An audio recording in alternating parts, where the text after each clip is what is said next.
The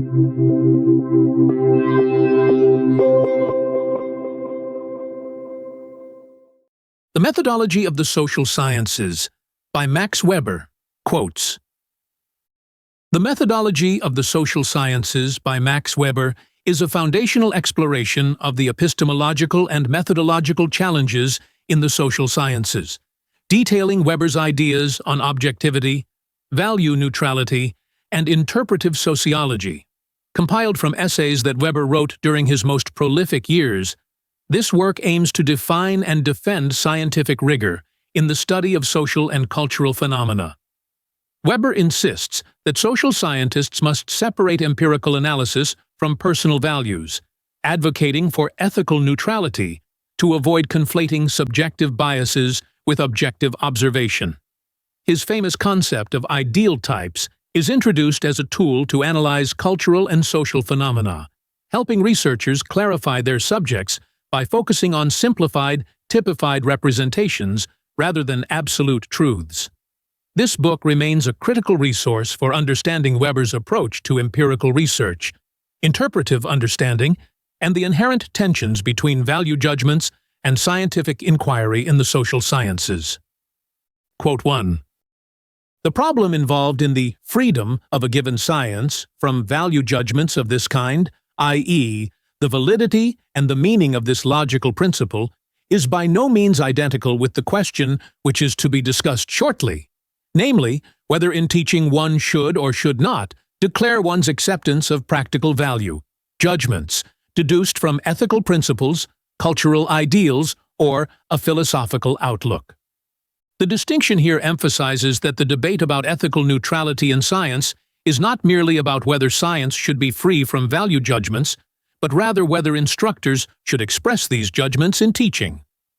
This is a separate question that cannot be scientifically resolved because it ultimately revolves around individual practical evaluations, ethical ideals, and philosophical perspectives. The author suggests that maintaining value neutrality in the context of teaching is more of a policy decision rather than a purely scientific one, requiring educators to make clear distinctions between empirical facts and personal evaluations in their teaching. Quote 2. "Especially untenable is the distinction which is rather often made in our field between value judgments of a partisan character and those which are non-partisan. This distinction only obscures the practical implications of the preferences which are suggested to the audience. The author argues that any attempt to classify value judgments as either partisan or non-partisan is flawed because it only confuses the audience regarding the underlying biases or preferences that may be hidden within such judgments. When value judgments are presented as if they are devoid of bias, it misleads the audience, masking the personal or cultural influences that inevitably shape them. This confusion is problematic because it undermines the clarity of separating empirical facts from subjective evaluations, which is necessary for genuine intellectual integrity." Quote 3. "The powerful personality does not manifest itself by trying to give everything a personal touch at every possible opportunity." Here, the author criticizes the tendency of some teachers to insert their personal beliefs or subjective views into academic discourse as a means of asserting their personality. Rather than enhancing their authority, this approach dilutes the focus on the objective study of facts. True intellectual rigor, the author argues, is achieved through restraint, and a strong personality is shown not through constant self-expression, but through dedication to the task of clear, empirical analysis. This reinforces the broader point that academic discourse should remain as impartial and fact-focused as possible. Quote 4. "In almost every country there exist, openly or hidden, actual restraints. The only differences are in the character of the particular value questions, which are thus excluded."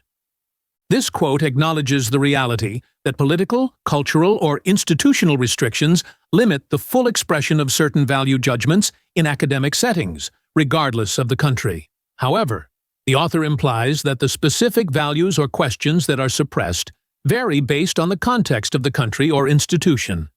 The acknowledgement of these restraints highlights that no academic system is entirely free from influence, and underscores the challenge of achieving true intellectual freedom within academic discussions. Quote 5. The validity of a practical imperative as a norm and the truth value of an empirical proposition are absolutely heterogeneous in character. This statement underscores the fundamental distinction between ethical norms, or imperatives, and empirical propositions. The two types of statements are of entirely different logical categories, meaning that practical imperatives, which are often based on personal or cultural values, cannot be treated in the same way as factual, empirical claims. The author argues that blending these distinct categories only leads to confusion, diminishing the specific value and clarity that each should provide within scientific inquiry or teaching. Quote 6. The specific function of science, it seems to me, is just the opposite, namely, to ask questions about these things which convention makes self-evident. This passage emphasizes the role of science as a tool for challenging conventional wisdom and widely accepted value judgments. Rather than accepting established norms as universally valid, science's function is to critically examine and question those norms. The aim is not to affirm or refute them, but to investigate their underlying assumptions and influences. This stance highlights the necessity for scientific inquiry to remain distinct from value-laden conclusions, as the purpose of science is to encourage exploration, not to propagate cultural or ethical certainties. Quote 7. The empirical, psychological, and historical analysis of certain evaluations with respect to the individual social conditions of their emergence and continued existence can never, under any circumstances, lead to anything other than an understanding explanation. This statement underscores the limitations of empirical analysis when it comes to understanding value judgments. Empirical investigation can offer insights into how certain values arise within specific social and historical contexts, but it cannot provide prescriptive conclusions or ethical judgments. Its role is to foster an understanding of the conditions that lead to particular values, rather than determining the ethical correctness of those values. This approach emphasizes the importance of distinguishing between explaining values and prescribing them. Quote 8. The possibility of a normative ethics is not brought into question by the fact that there are problems of a practical sort for which it cannot, by itself, offer unambiguous directives. Here, the author clarifies that the existence of unresolved practical problems does not negate the possibility of a normative ethical framework. Even though normative ethics cannot always provide clear answers to every practical dilemma, this does not undermine its overall validity. Instead, it highlights the inherent complexities and conflicts between ethical principles and real-world scenarios. This distinction reinforces the idea that while ethics offers guidelines, it cannot always dictate the most appropriate course of action in every situation. Quote 9. It is really a question not only of alternatives between values, but of an irreconcilable death struggle, like that between God and the devil. This vivid metaphor conveys the depth of the conflict between certain fundamental value systems, which are often mutually exclusive and irreconcilable. It suggests that in some cases, value conflicts are not simply matters of preference, but existential oppositions that cannot be resolved through compromise or negotiation. The implication is that individuals must make ultimate decisions about which values they will prioritize, knowing that these decisions may place them in opposition to others who hold entirely different and often incompatible worldviews. Quote 10. The problems of the empirical disciplines are, of course, to be solved non-evaluatively. They are not problems of evaluation, but the problems of the social sciences are selected by the value relevance of the phenomena treated. This statement emphasizes the dual nature of social science. While empirical problems must be addressed without incorporating personal evaluations, the selection of those problems is inevitably influenced by the values of the researcher or society. This paradox illustrates that even in the most objective scientific endeavors, value judgments play a role in shaping the focus of investigation. Therefore, it is critical to distinguish between conducting value-free research and acknowledging that the choice of research topics may itself be value-laden. Quote 11. But whether this readjustment should take place, and what should be the practical conclusions to be drawn therefrom, is not answerable by empirical science. In fact, it cannot be answered by any science whatsoever. This quote highlights the limitations of empirical science in addressing normative or ethical questions. While empirical science can provide information about facts, trends, and outcomes, it cannot dictate the values or ethical decisions that should guide human action.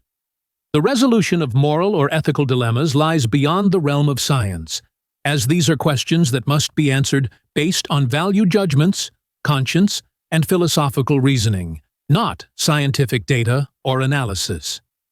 Quote 12. Strictly and exclusively empirical analysis can provide a solution only where it is a question of a means adequate to the realization of an absolutely unambiguously given end. The author stresses the limitation of empirical analysis, which can only provide solutions when there is a clear, unambiguous end goal. Empirical science can describe the means to achieve a certain end, but cannot decide what that end should be. This highlights the distinction between empirical facts and value judgments, as science is incapable of determining moral or ethical outcomes. Its role is confined to explaining the relationships between cause and effect, without making any normative evaluations about the desirability of the outcomes. Quote 13. Only one thing is indisputable.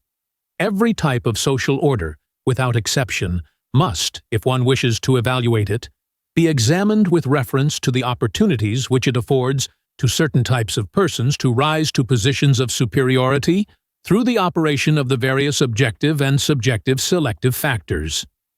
This statement underscores the importance of evaluating social systems by looking at how they allow individuals to ascend or decline within them. The author emphasizes that any assessment of a social order should consider the selective factors, both objective and subjective, that influence who gains power and privilege. Social orders inherently involve competition and selection processes, and understanding these mechanisms is key to assessing whether a social order is fair, efficient, or desirable, though empirical science can describe the process without making value judgments about it. Quote 14. Progressive differentiation as progress, in the sense of an increase in inner richness, cannot be decided by any empirical discipline. The concept of progress is examined here, specifically in the context of subjective experiences and inner life. The author suggests that while one might observe progressive differentiation, greater complexity or nuance in emotional or intellectual responses, whether this can be termed as progress in the sense of enhancing inner richness is not something that empirical science can determine. This remains a matter of personal or philosophical evaluation, not scientific fact, highlighting the boundary between empirical observations and value judgments. Quote 15. Not only art historians, but historians in general usually declare that they will not allow themselves to be deprived of the right of asserting political, cultural, ethical, and aesthetic value judgments. This passage highlights a common stance among historians who often believe that making value judgments about the past, whether political, cultural, ethical, or aesthetic, is an essential part of their work. The author acknowledges that while historians often feel compelled to evaluate the subjects they study, these judgments are separate from empirical analysis. The distinction between understanding historical events and evaluating them should be clear, as mixing the two can obscure objective understanding with subjective preferences. Quote 16. A careful examination of historical works quickly shows that when the historian begins to evaluate, causal analysis almost always ceases, to the prejudice of the scientific results. The author observes that when historians begin to introduce their own value judgments into their work, the process of causal analysis tends to stop, weakening the scientific rigor of the historical analysis. This suggests that evaluation and empirical analysis are two separate tasks, and the historian must be careful not to confuse personal evaluations with objective causal analysis. When value judgments dominate, the ability to understand the causes and effects of historical events diminishes, leading to biased or incomplete interpretations. Quote 17. Magic, for example, has been just as systematically rationalized as physics. This statement draws attention to the fact that even systems of belief that we now consider irrational, such as magic, were once systematized and followed rational principles similar to those of modern science.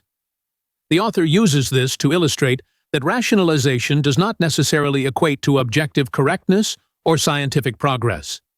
Rationalization refers to a process where methods are systematized, but the results may still diverge significantly from what is now considered scientifically accurate or valid, showing that rational processes have existed in various forms throughout human history.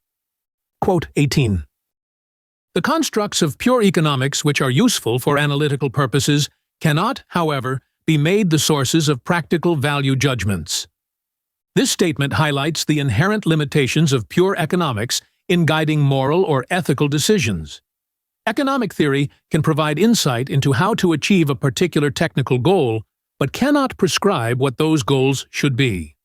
The author emphasizes that the constructs of economic theory are primarily analytical tools, designed to explain cause and effect relationships. However, these tools cannot be used to justify or make value-based decisions about what outcomes are desirable, as this moves beyond the realm of empirical analysis into the domain of value judgment, which is inherently subjective. Quote 19. An increase in the subjective rationality and in the objective technical correctness of an individual's conduct can, beyond a certain limit, or even quite generally from a certain standpoint, threaten goods of the greatest ethical or religious importance in his value system. This quote acknowledges that while rational, technically correct actions might increase efficiency, they can sometimes conflict with deeply held ethical or religious values. The author illustrates the tension between rationalization and moral systems, suggesting that there is a limit beyond which increased rationality can harm values that are central to an individual's or a society's sense of meaning. This tension highlights the fact that rationalization and technical correctness are not necessarily the highest or most universally desirable outcomes in every context, particularly when they threaten non-material values. Quote 20. When the normatively valid is the object of empirical investigation, its normative validity is disregarded. Its existence, and not its validity, is what concerns the investigator. The author makes a critical distinction between normative validity, the ethical correctness of a value or rule, and empirical investigation, which only seeks to understand whether something exists or happens in practice. When social scientists study norms or values empirically, they are not evaluating whether those norms are right or wrong. Instead, they are merely documenting the fact that these norms exist within a particular cultural or social context. This distinction is crucial for maintaining objectivity in empirical research, as it avoids the imposition of personal or cultural judgments on the phenomena being studied. Quote 21. Pure economic theory, in its analysis of past and present society, utilizes ideal type concepts exclusively. The concept of ideal types is central to Weber's methodology, and here he emphasizes that pure economic theory relies on such idealized constructs to understand reality.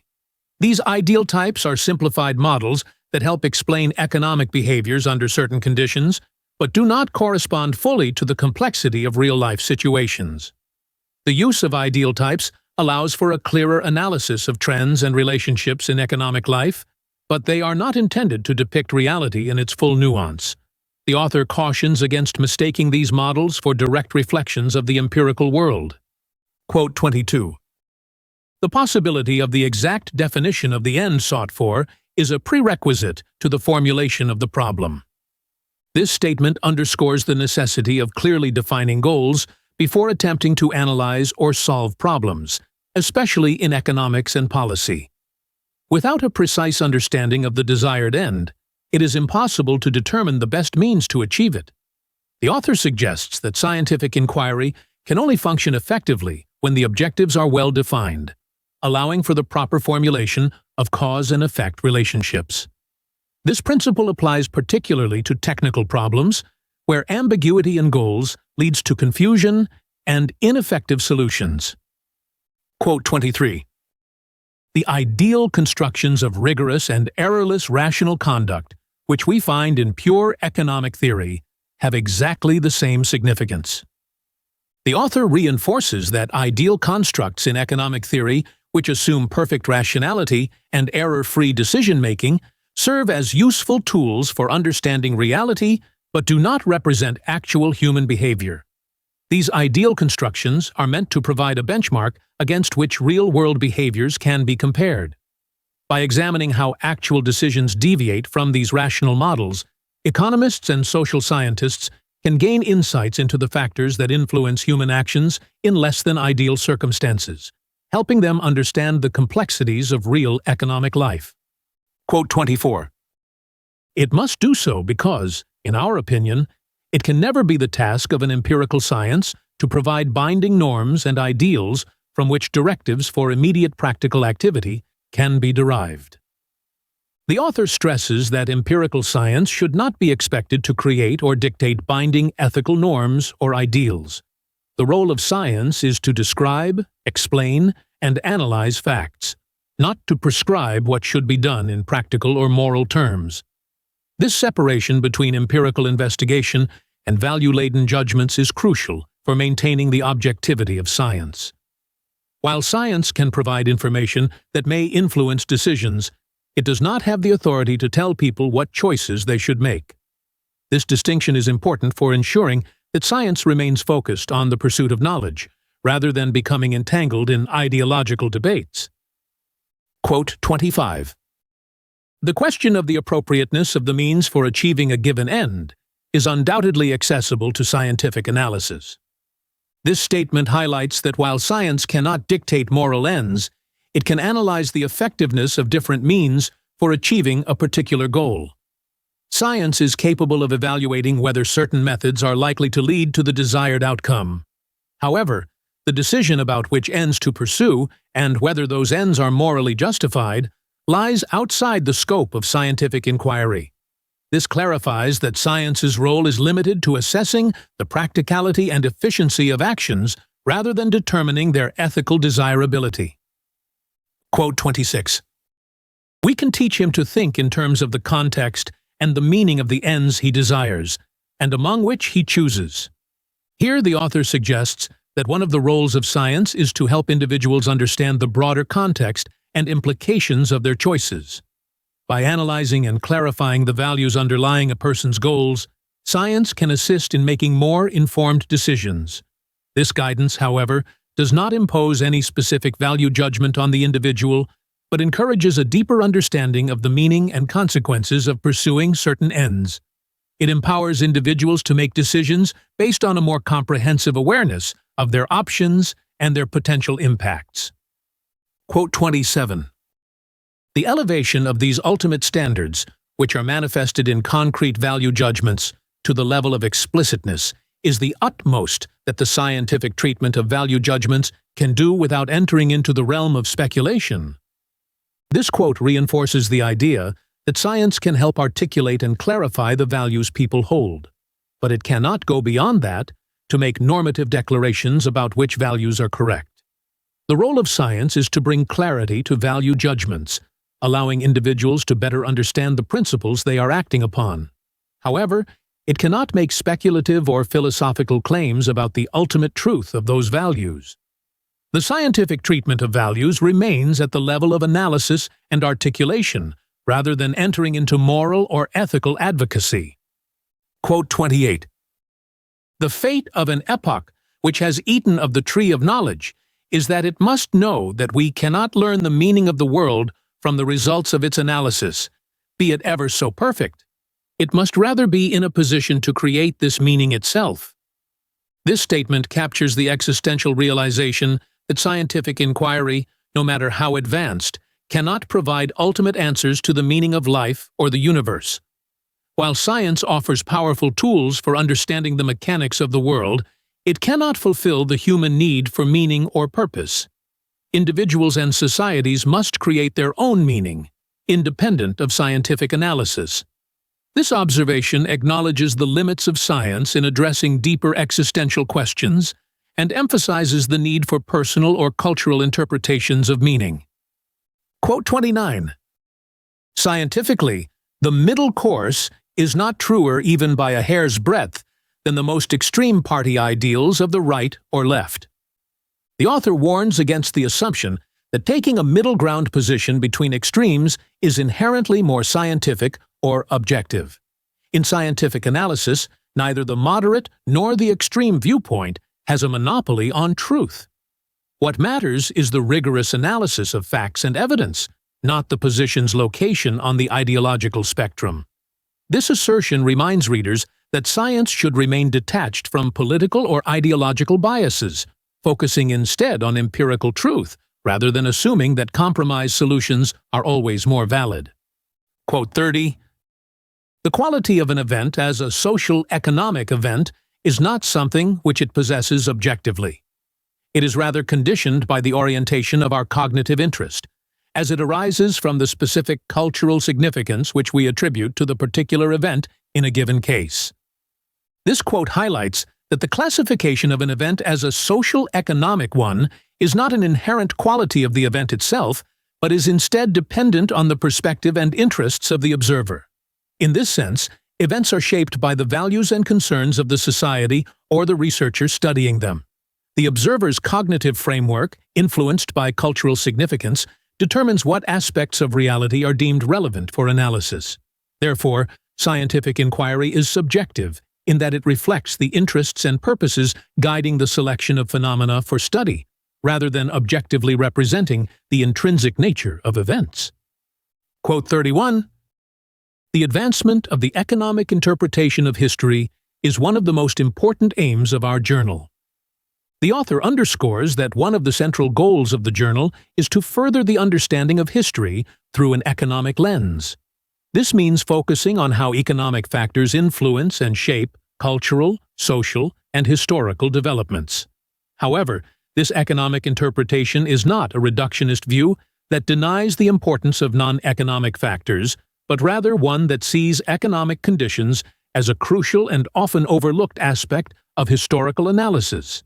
The aim is to apply economic analysis in a way that reveals the deeper connections between material conditions and cultural phenomena. Quote 32. There is no absolutely objective scientific analysis of culture, independent of special and one-sided viewpoints according to which they are selected, analyzed, and organized for expository purposes.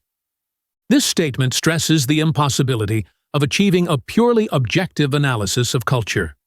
Every scientific endeavor is shaped by the particular viewpoints and interests of the researcher, which means that all cultural analyses are necessarily one-sided. The selection of what is studied, how it is studied, and how the results are interpreted is influenced by subjective values and cultural contexts. This recognition challenges the idea of an entirely neutral or objective social science, suggesting instead that all analysis is framed by specific perspectives. Quote 33. We wish to understand on the one hand the relationships and the cultural significance of individual events in their contemporary manifestations, and on the other, the causes of their being historically so and not otherwise. The author emphasizes that the goal of social science is twofold. First, to comprehend the relationships between events and their significance in the context of contemporary culture, and second, to understand why historical events unfolded as they did. This focus on both the present cultural meaning and the historical causes of events reflects a comprehensive approach to understanding social reality. It highlights the importance of both context and causality in the analysis of social phenomena, bridging the present with the past to offer deeper insights. Quote 34. All the analysis of infinite reality which the finite human mind can conduct rests on the tacit assumption that only a finite portion of this reality constitutes the object of scientific investigation, and that only it is important in the sense of being worthy of being known. This quote reveals the inherent limitation of human understanding and scientific inquiry. Given the infinite complexity of reality, Science must necessarily focus on selected portions of that reality, deemed important based on the goals and interests of the researcher. This selective approach means that what is studied and how it is studied are shaped by subjective judgments about what is worth investigating. The process of scientific inquiry, therefore, involves narrowing down the vastness of reality to manageable and relevant elements for study. Quote 35. The explanation of everything by economic causes alone is never exhaustive in any sense whatsoever in any sphere of cultural phenomena, not even in the economic sphere itself. This passage asserts that while economic factors play a significant role in shaping cultural and social phenomena, they cannot fully explain everything. Even within the economic sphere itself, non-economic factors, such as political, religious, and psychological influences, contribute to the outcomes. Thus, a purely economic interpretation of history or culture is incomplete, and a more nuanced approach is needed that recognizes the interplay between economic and non-economic factors in shaping human experience. This stance pushes back against overly simplistic or reductionist explanations. Quote 36. The significance of a configuration of cultural phenomena and the basis of this significance cannot, however, be derived and rendered intelligible by a system of analytical laws, since the significance of cultural events presupposes a value orientation towards these events. This statement emphasizes that understanding the significance of cultural phenomena requires more than just analytical laws or objective observation. Cultural significance is intrinsically tied to the values that individuals or societies attribute to events. Scientific laws can explain causal relationships or regularities, but they cannot capture why certain phenomena are important to us. The meaning we assign to cultural events is shaped by our value systems, and this value orientation guides our interest in studying certain aspects of reality. Therefore, cultural science is driven by subjective concerns rather than purely objective laws. Quote 37. Empirical reality becomes culture to us because, and insofar as we relate it, to value ideas. It includes those segments, and only those segments of reality which have become significant to us because of this value relevance. This passage highlights that culture is not an objective category, but is defined by the values we attach to different aspects of reality. Only those parts of empirical reality that are significant to us in relation to our values become part of what we consider culture. This subjective selection process means that culture is constructed based on what societies or individuals deem important, making value relevance the key criterion for distinguishing cultural phenomena from the broader, undifferentiated flow of reality. Quote 38. For the specific meaning which a phenomenon has for us is naturally not to be found in those relationships which it shares with many other phenomena. Here, Weber points out that the unique significance of a cultural phenomenon lies in what makes it distinct, not in its shared characteristics with other phenomena. General laws and regularities can explain commonalities, but the unique meaning of an event or cultural occurrence is found in its individuality. Understanding a phenomenon's cultural importance requires focusing on its particular features rather than reducing it to general patterns. This reinforces the idea that cultural science is about capturing the unique, value-laden significance of phenomena, not just identifying universal traits. Quote 39.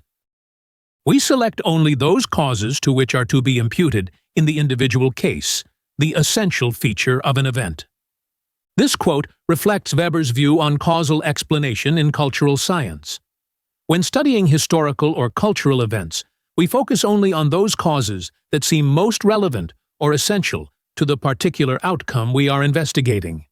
Because reality is infinitely complex, we cannot consider every possible cause.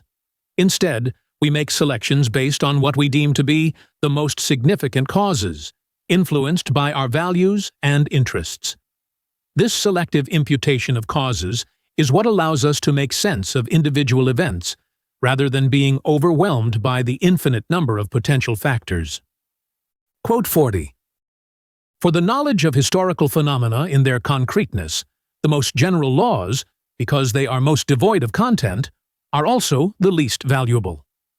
Weber argues that while general laws are useful in the natural sciences, they are less valuable in understanding historical or cultural phenomena.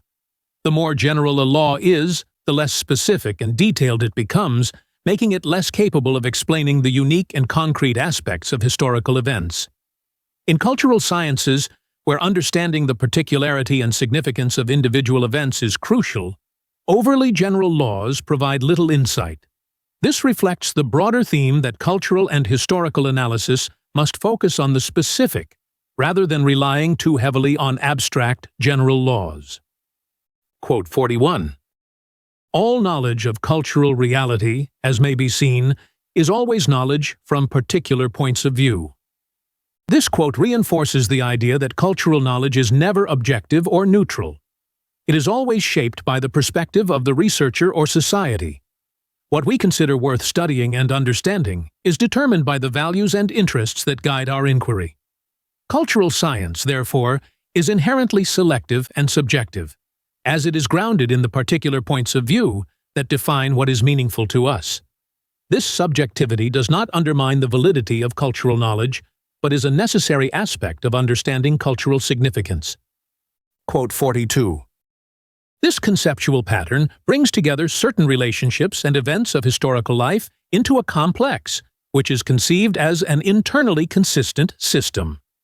The author describes how the conceptualization of historical phenomena involves creating a coherent system that captures the relationships and events of historical life. These constructs, known as ideal types, are not direct representations of reality, but are intellectual tools designed to make complex phenomena understandable by organizing them in a systematic way. By focusing on key elements and synthesizing them into a cohesive whole, ideal types allow researchers to simplify and clarify the intricate details of historical events, making them easier to analyze and compare across different contexts. Quote 43. In its conceptual purity, this mental construct is a utopia. Weber clarifies that ideal types are abstract constructs that do not exist in empirical reality in their purest form. They are instead idealized models or utopias that highlight certain features of reality to better understand and analyze complex social phenomena. Although these ideal types are not meant to perfectly mirror real-world situations, they serve as useful heuristic devices to study and compare empirical cases. This distinction between idealized models and reality helps avoid the misconception that these constructs represent actual historical or social conditions. Quote 44. The knowledge of social laws is not knowledge of social reality, but is rather one of the various aids used by our minds for attaining this end. This passage highlights Weber's view that understanding social laws does not equate to understanding social reality itself. Social laws are tools or aids that help us grasp certain aspects of reality, but they are not the reality itself. These laws allow us to conceptualize relationships and regularities in society, but they do not provide a complete picture of the complex, lived experience of social life. This distinction emphasizes that social science involves both abstract conceptualization and the interpretation of concrete, individual phenomena. Quote 45. It is a conceptual construct, which is neither historical reality nor even the true reality. Weber reiterates that ideal types, while helpful for analytical purposes, do not represent historical or true reality. They are intellectual models designed to simplify and clarify certain aspects of reality for better understanding. By acknowledging that these constructs are not direct reflections of reality, Weber reinforces the idea that social science must balance the use of abstract models with the recognition of the complexity and uniqueness of real-world phenomena. This distinction is crucial for avoiding the trap of mistaking theoretical constructs for empirical truth. Quote 46. In this function especially, the ideal type is an attempt to analyze historically unique configurations or their individual components by means of genetic concepts. The author explains that ideal types are particularly useful for analyzing unique historical configurations by providing a structured framework to understand their individual components. These genetic concepts help researchers break down and analyze the specific elements of a historical phenomenon, allowing for a deeper understanding of its causes, consequences, and significance. Ideal types facilitate the analysis of complex social and cultural phenomena by offering a systematic approach to understanding their unique characteristics. Quote 47. The elementary duty of scientific self-control requires a sharp, precise distinction between the logically comparative analysis of reality by ideal types in the logical sense and the value judgment of reality on the basis of ideals. Weber stresses the importance of maintaining a clear distinction between the use of ideal types for scientific analysis and the application of value judgments based on personal or societal ideals. This scientific self-control is necessary to avoid conflating objective analysis with subjective moral or ethical evaluations. By separating these two aspects, researchers can ensure that their work remains focused on understanding reality through rigorous, comparative analysis rather than imposing their own value-laden judgments onto the phenomena they study. Quote 48. The goal of ideal typical concept construction is always to make clearly explicit not the class or average character, but rather the unique individual character of cultural phenomena. The author explains that the purpose of constructing ideal types is not to generalize or represent the average characteristics of phenomena, but to highlight their unique and individual aspects. Ideal types are abstract models that help bring out the specific features of cultural events that make them significant in their particular contexts. By focusing on the individuality of phenomena, ideal typical concepts allow researchers to understand the distinctive nature of cultural and historical events, rather than reducing them to broad categories. Quote 49. The danger of this procedure lies in the fact that historical knowledge here appears as a servant of theory instead of the opposite role. Here, Weber warns that when ideal types are used to analyze historical events, there is a risk of treating historical facts merely as illustrative examples to support theoretical constructs.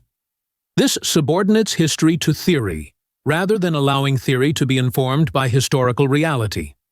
The danger is that researchers might manipulate or force historical data to fit their theoretical models, thereby distorting the truth of the historical events. It is crucial to maintain a balance where theory aids in understanding history, but history is not constrained by theoretical frameworks. Quote 50. The eminent, indeed unique, heuristic significance of these ideal types, when they are used for the assessment of reality, is known to everyone who has ever employed Marxian concepts and hypotheses. Weber acknowledges the great value of using ideal types, particularly in the context of Marxian analysis, for understanding and assessing reality. Ideal types, such as those derived from Marxist theory, serve as powerful tools for analyzing social and economic phenomena. They help highlight the underlying structures and dynamics of society, offering a framework through which reality can be critically assessed. However, Weber also cautions against mistaking these theoretical models for empirical truth, recognizing that they are idealized constructs meant to guide inquiry, not exact representations of reality. Quote 51. The intellectual apparatus which the past has developed through the analysis of the immediately given reality is in constant tension with the new knowledge which we can and desire to wrest from reality.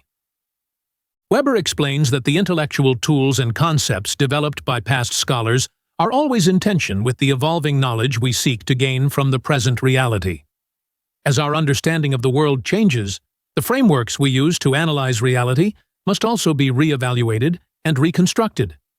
This tension between established knowledge and new discoveries is a driving force in the progress of cultural and social sciences, leading to the continuous development of more refined and accurate concepts. Quote 52. The progress of cultural science occurs through this conflict. Its result is the perpetual reconstruction of those concepts through which we seek to comprehend reality. Weber argues that the advancement of cultural sciences is driven by the ongoing conflict between existing concepts and new knowledge. This process leads to the constant revision and reconstruction of the intellectual frameworks used to understand reality. As new cultural and historical problems emerge, the concepts that once helped make sense of the world must be adapted or replaced to remain relevant and effective. This dynamic ensures that cultural science remains a fluid and evolving field, always responsive to the complexities of reality. Quote 53. The objective validity of all empirical knowledge rests exclusively upon the ordering of the given reality, according to categories which are subjective in a specific sense. This statement emphasizes that the validity of empirical knowledge depends on how reality is organized according to subjective categories, such as value-based judgments and theoretical constructs. Although empirical research aims to describe reality objectively, the frameworks used to structure this knowledge are inherently shaped by the researcher's perspective and the cultural values guiding the inquiry. This subjectivity does not undermine the scientific value of empirical knowledge, but highlights the importance of recognizing the underlying assumptions that shape our understanding of reality. Quote 54. The methodological details of that work are, so to speak, a diagnosis not by the physician, but by the patient himself, and they are intended to be evaluated and understood as such. The author makes a metaphorical comparison between the methodological work of Edward Meyer and a patient diagnosing his own condition, emphasizing that Meyer's approach should be understood as an insider's perspective. While not a professional methodologist, Meyer's insights are valuable because they stem from his practical experience in historical scholarship. This analogy serves to temper expectations, indicating that Meyer's methodological reflections may not be perfect, but are significant as they offer a personal critique based on his own scholarly practice.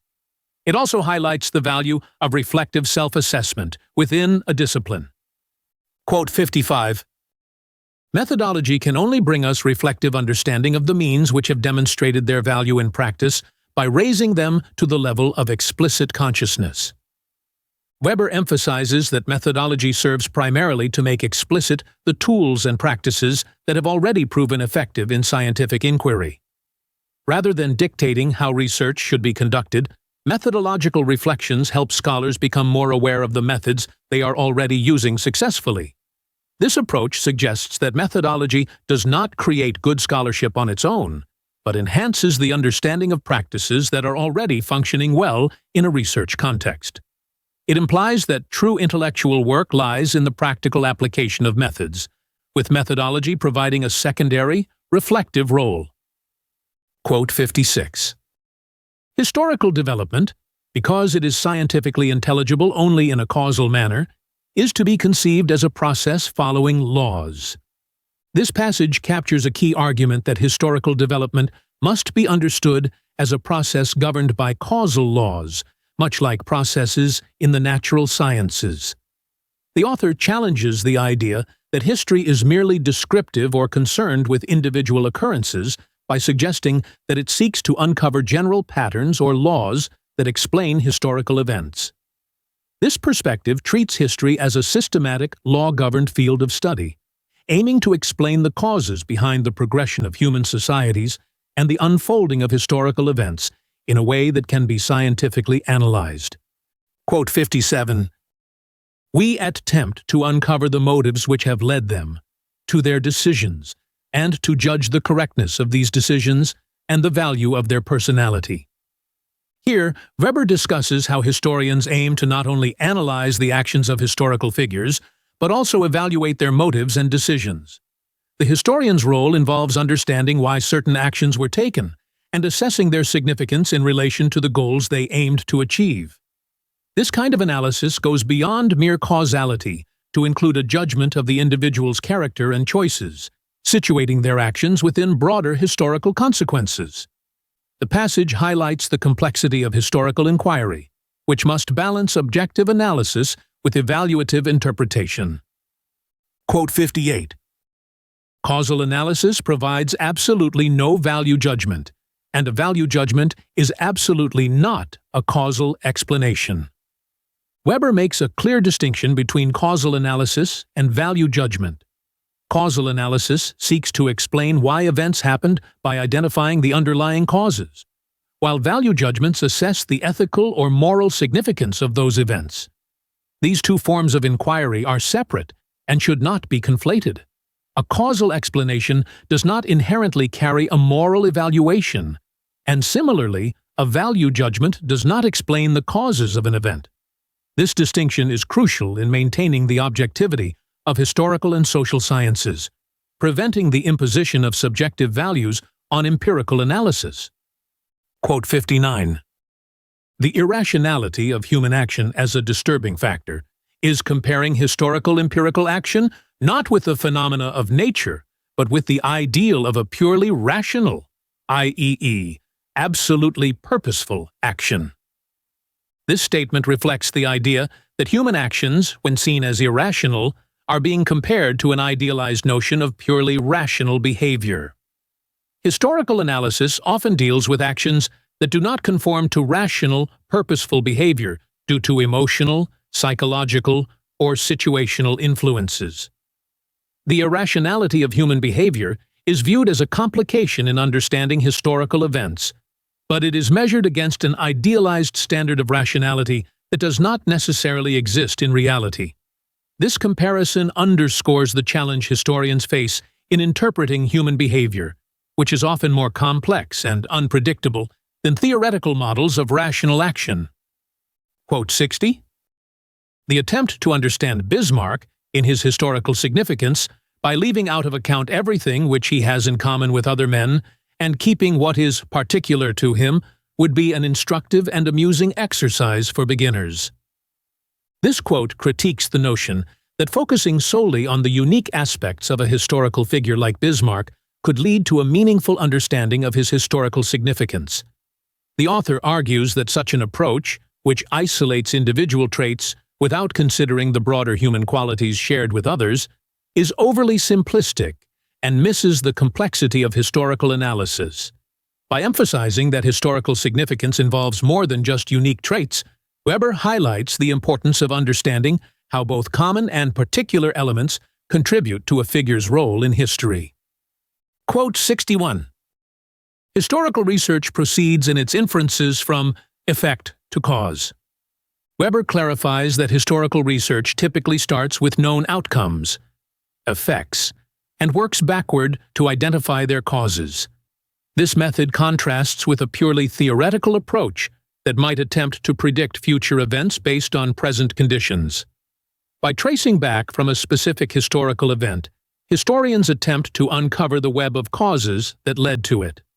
This approach reflects the complex and often nonlinear nature of historical causality, where multiple factors contribute to a single outcome. And understanding the past requires piecing together these contributing causes. Quote 62. The historical significance of a particular personality as a causal factor and the general human significance of the same personality in the light of its intrinsic value have nothing to do with one another. This passage emphasizes the distinction between a historical figure's significance as a cause of historical events and their personal, moral, or intrinsic value as a human being. These two types of significance operate in different spheres. One is concerned with the individual's impact on the course of history, while the other is related to their personal character or moral worth. Weber suggests that conflating these two aspects leads to confusion, as historical analysis should focus on causal relevance rather than subjective assessments of character. Quote 63.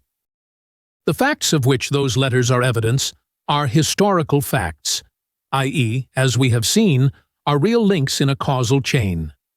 Here, Weber underscores that historical facts are not merely isolated events, but part of a broader causal network. In this case, he uses the example of Goethe's letters to demonstrate how such documents can reveal historical facts that are tied to larger processes, such as the development of a person's character or the cultural and historical context of their time. These facts are considered historical because they contribute to our understanding of how events unfold in a connected, causal manner, rather than existing as standalone pieces of information. Quote 64.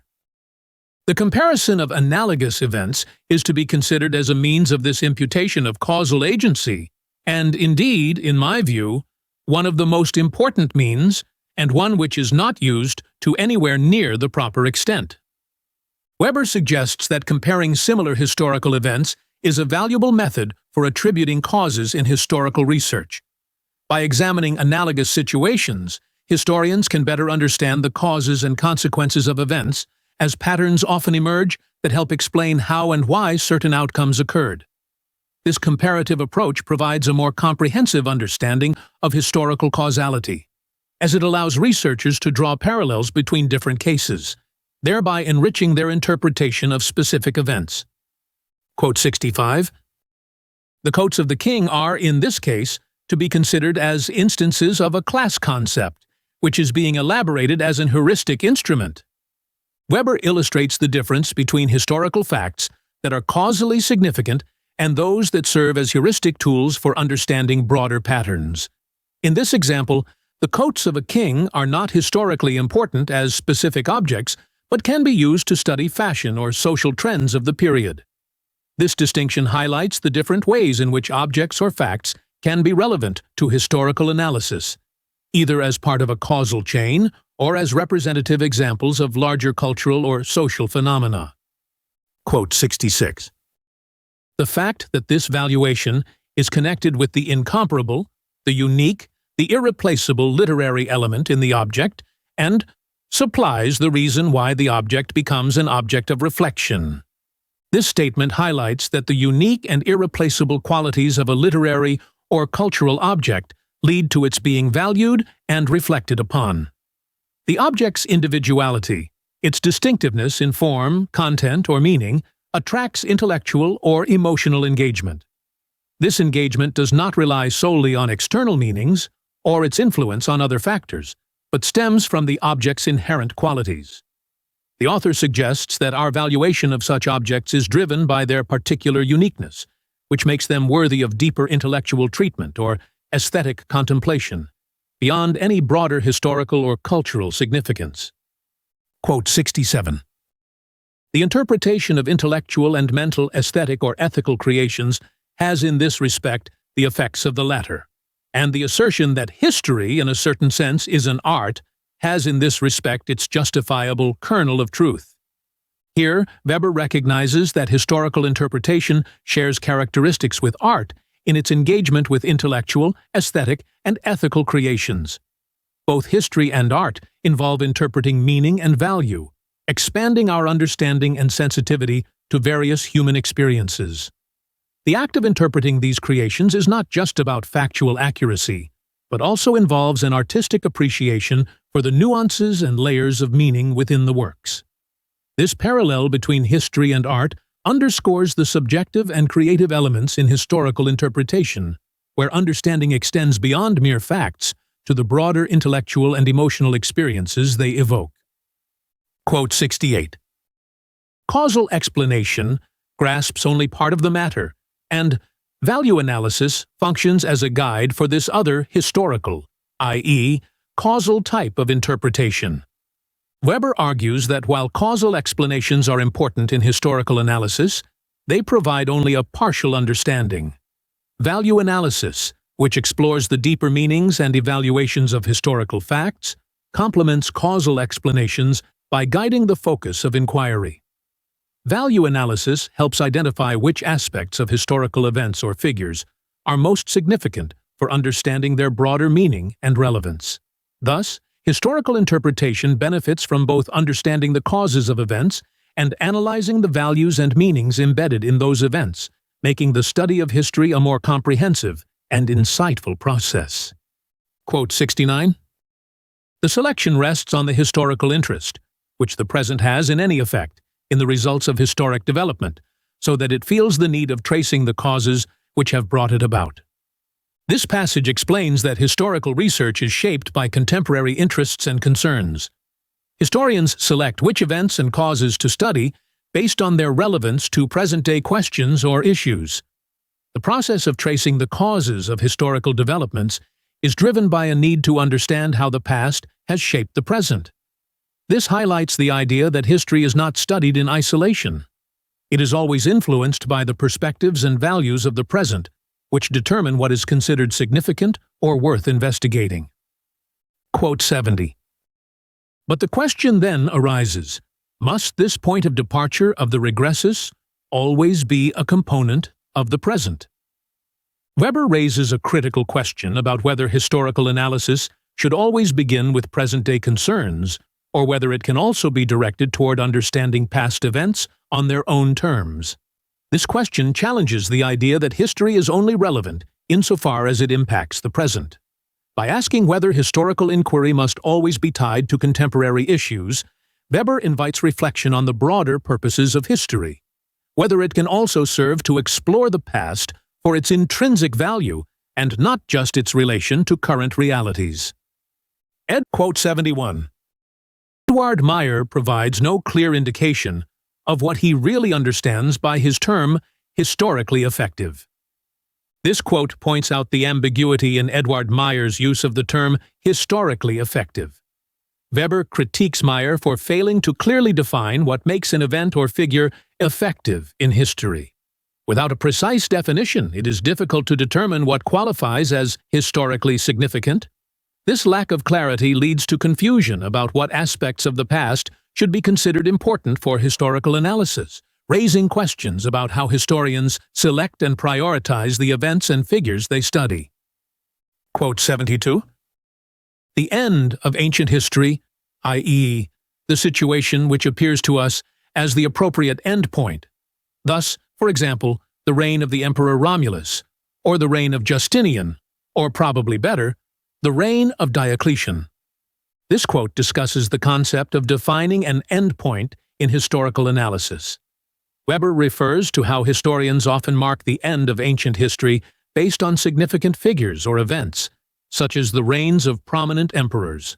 However, he implies that these choices are not objective, but influenced by what later historians deem significant for explaining cultural or societal developments. Weber critiques the arbitrary nature of these markers, suggesting that historical periods are constructed based on contemporary interests rather than intrinsic historical qualities. The end of an era is thus shaped by what we, in the present, decide is meaningful. Quote 73. It is our interest which is oriented towards values, and not the objective causal relationship between our culture and Hellenic culture, which determines the range of the cultural values which are controlling for a history of Hellenic culture. Here, Weber highlights that the selection of what is important in the history of Hellenic culture is driven by our modern values and interests, not by any inherent causal link between ancient Greece and contemporary culture. This suggests that historians project their own concerns onto the past when deciding what aspects of a culture to emphasize. The study of Hellenic culture is shaped more by what modern observers find valuable or relevant than by an objective need to trace direct influences from ancient to modern times. This reflects Weber's broader argument that historical significance is subjective and determined by contemporary concerns. Quote 74. Edward Meyer's arguments confuse two quite different conceptions of historical facts. The first refers to such elements of reality which are valued. The second, to those components of reality to which attention is necessarily drawn by our need to understand the causal determination of those valued components.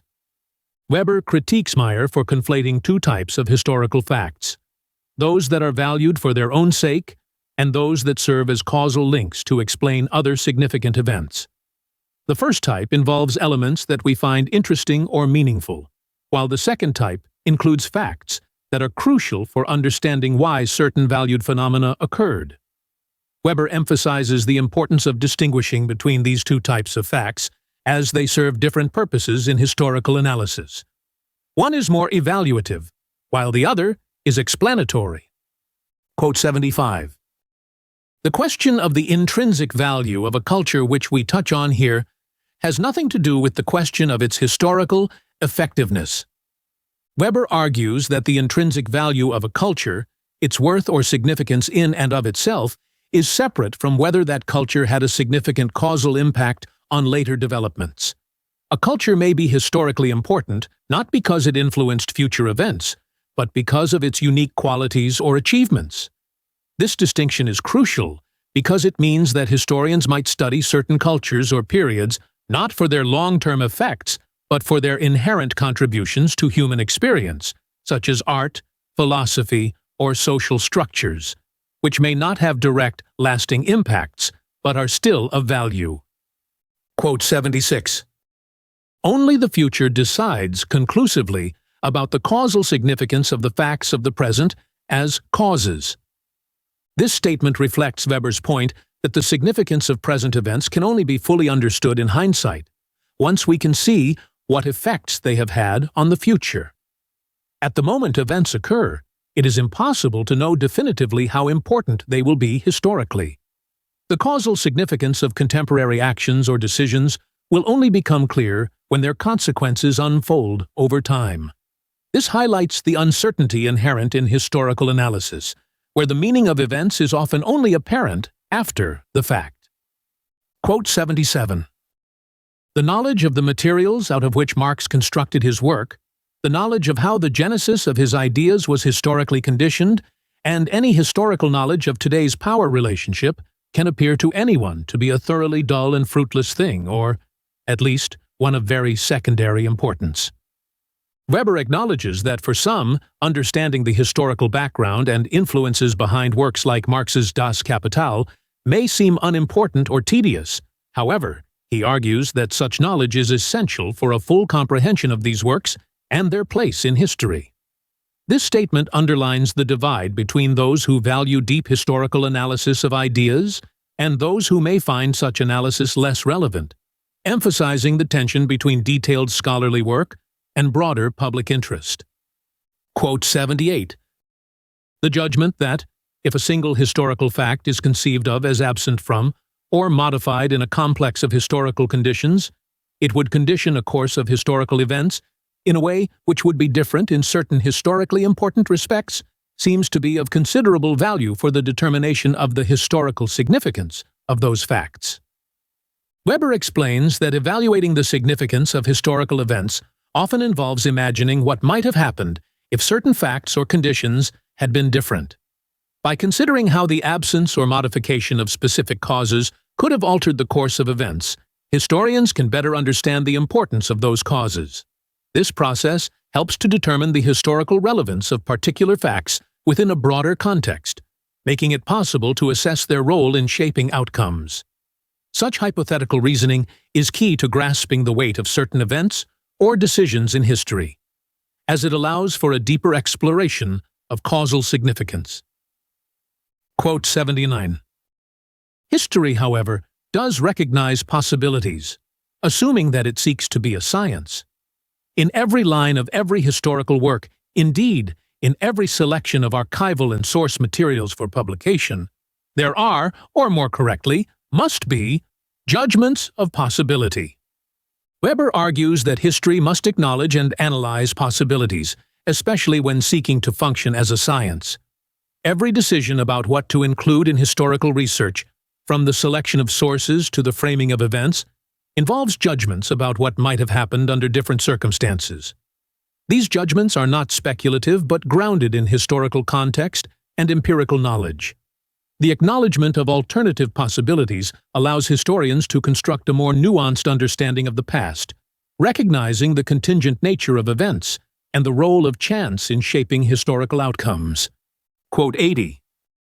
The simplest historical judgment represents not only a categorially formed intellectual construct, but it also does not acquire a valid content until we bring to the given reality the whole body of our nomological empirical knowledge. This quote stresses that even the most basic historical judgments are intellectual constructs shaped by categorical thinking. Historical facts are not simply recorded. They are interpreted through the lens of broader empirical knowledge. In making sense of historical events, historians rely on established laws or empirical rules, nomological knowledge, to explain causality. Therefore, history is not just a collection of facts, but an interpretive process that organizes and explains those facts based on a wider understanding of how the world operates. Quote 81. The historian's sense of the situation, his intuition, uncover causal interconnections, not generalizations and reflections of rules. Weber explains that much of historical understanding comes from a historian's intuition or insight into a situation rather than from the application of abstract rules. While generalizations and empirical laws are important, historians often use their interpretive skills to grasp the causal relationships between events. This sense of the situation allows historians to uncover the specific, nuanced connections that may not be immediately obvious. Such intuitive insight plays a critical role in constructing historical narratives, as it brings together different elements into a coherent explanation of past events. Quote 82. The historian can perceive only the raw materials of historical problems.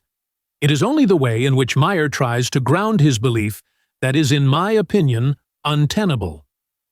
Weber critiques Eduard Meyer's method of grounding historical analysis, suggesting that Meyer's approach treats historical facts as raw materials without properly addressing the underlying issues. For Weber, history involves not just collecting facts, but interpreting them in meaningful ways. While Meyer's approach provides the foundational elements, it does not adequately explain how these facts are synthesized into a broader understanding of historical significance. Therefore, Weber argues that Meyer's method falls short in providing a fully developed explanation of historical problems. Quote 83. Reflective knowledge, even of one's own experience, is nowhere and never a literally repeated experience, or a simple photograph of what was experienced. The experience, when it is made into an object, acquires perspectives and interrelationships which were not known in the experience itself. Weber explains that the act of reflecting on an experience is not the same as reliving that experience in its original form. Instead, when we reflect on something that has happened, we reshape it by introducing new perspectives and connections that weren't part of the original experience. This process of making an experience into an object for reflection involves abstraction and categorization. Even when reflecting on one's own actions, the knowledge gained is different from the immediate experience. This highlights the inevitable transformation that occurs when we turn past experiences into objects of thought, whether they are personal actions or historical events. Quote 84. The distinction that the inward aspect of the action which is to be analyzed is directly given to her in her own memory, whereas we must interpret the action of a third party from the outside is, despite the naive prejudice to the contrary, only a gradual continuous difference in the degree of accessibility and completeness of the data. Weber points out that while it may seem easier to analyze one's own actions compared to those of another person, both processes involve interpretation. The main difference is the degree of accessibility to the data. When analyzing our own actions, we have direct access to our memories, but when analyzing the actions of others, we rely on external sources. However, both cases require interpreting and organizing the information to make sense of it. This idea challenges the assumption that we can fully understand our own actions without the same degree of abstraction and analysis used when studying others. Quote 85. The introduction of possibilities into the causal inquiry does not imply a renunciation of causal knowledge altogether. Rather, it is a necessary step to assess the causal significance of historical facts. Weber clarifies that considering possible alternative outcomes in historical analysis is not a rejection of causal explanation, but rather an essential method for understanding the significance of certain events. By introducing hypothetical scenarios, what might have happened, historians can better assess the importance of the actual causes and their role in shaping events. This method helps to differentiate between factors that were crucial in determining outcomes and those that were less significant. It allows for a deeper exploration of causality by considering how slight changes could have altered the course of history. Quote 86. Our real problem is, by which logical operations do we acquire the insight, and how can we demonstratively establish that such a causal relationship exists between those essential components of the effects and certain components among the infinity of determining factors? Weber raises the issue of how historians can logically establish a link between certain causes and their effects, given the complexity of historical events with numerous contributing factors. He suggests that historians must isolate the essential causes from the myriad of conditions surrounding an event to make meaningful causal judgments.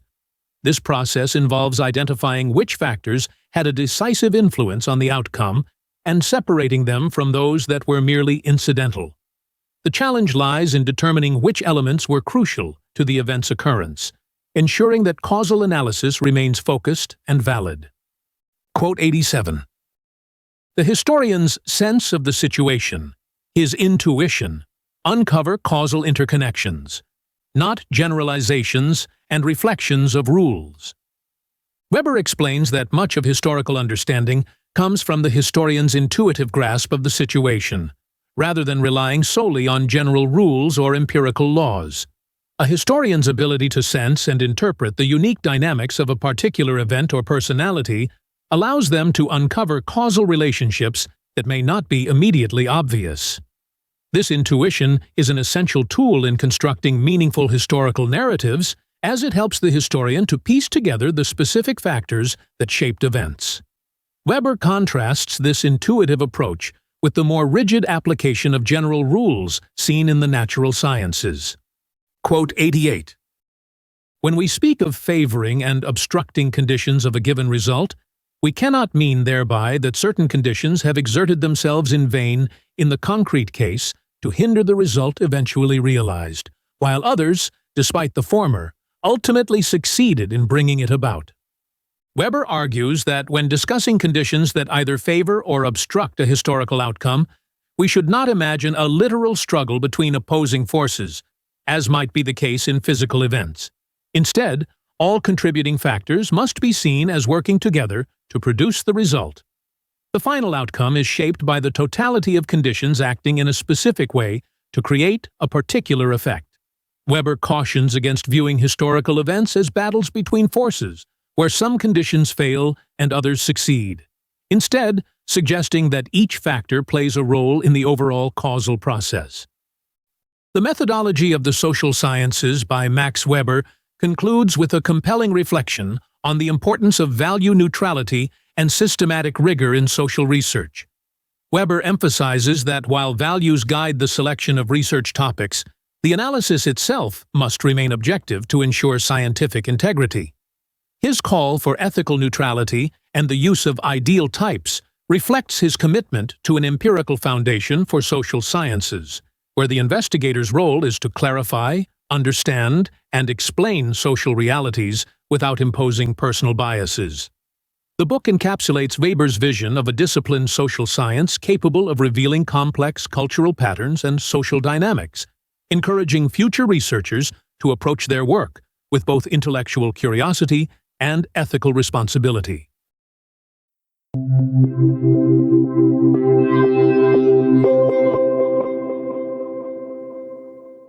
Curious to dive into the mind of Max Weber? With StudyLab Pro's Book GPT, it's possible. Ask questions, explore themes, and discover the depths of the methodology of the social sciences in an entirely new way. Start your conversation now by clicking on our logo. And if you're hungry for more educational content, subscribe to our channel to keep discovering, learning, and growing. Want more than just videos? Click on our logo now to join us on our platform for multiple choice tests, in-depth content, and tools to help you ace your studies. Get started now.